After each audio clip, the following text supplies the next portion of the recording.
Isang pandaigdigang pagtitipon ng mga Boy Scout na ginaganap tuwing 4 na taon ang nais marating ni Orly. Isa sa mga pangarap ko nung bata ako ay makapangibang bansa. At ang pagbo-Boy Scouting, merong adventure. Kung masasama ako rito, matutupad yung pangarap ko. Hindi naman kami mayaman. Kung makakarating ka ron, ang laking opportunity, no? Kaya kumuha ko ng paraan. Sa bigat ng gastusin sa pagsama, nagsariling sikap si Orly. Makalikom lang ng pamasahe patungo sa bansang Greece. Subalit biglang gumuho ang pangarap niya nang malamang hindi siya matutuloy.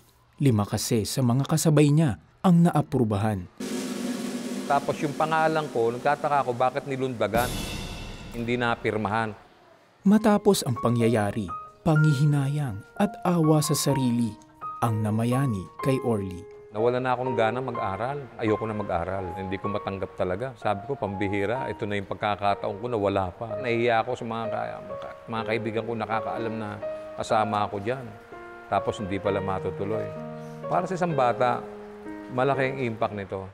Isang malaking balita ang gumimbal sa bansa noong araw na iyon. Bumagsak ang eroplanong lulan ang 24 na Boy Scout at Scout officials na patungo sana sa bansang Greece. Walang nabuhay ni isa sa nasabing trahedya. Nakakalungkot kasi yung ilan sa kanilang mga nakasama ko na yan, hindi ko akalain na mangyari ito sa mga kabataan ng mga Boy Scouts. 28 July, nag-crash yung aeroplano.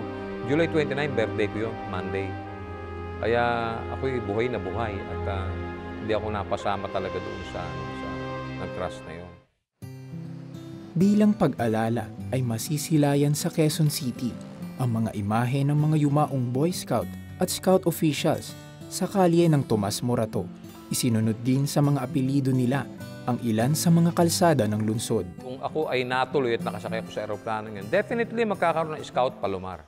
Isa si Orly sa maraming batang nakaligtas sa muntik ng kamatayan.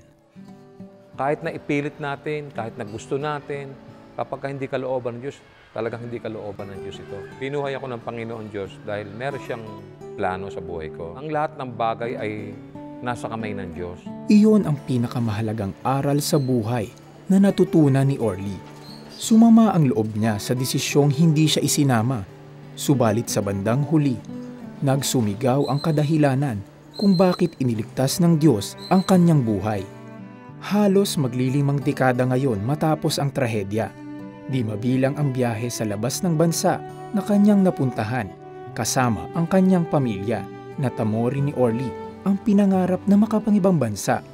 Subalit hindi sa kanyang kaparaanan, kundi sa kaparaanan ng Panginoon. Kaya ang huling hantungan ay hindi dapat na katakutan. Napakasarap na ang buhay mo ay uubusin mo kapiling ang Diyos.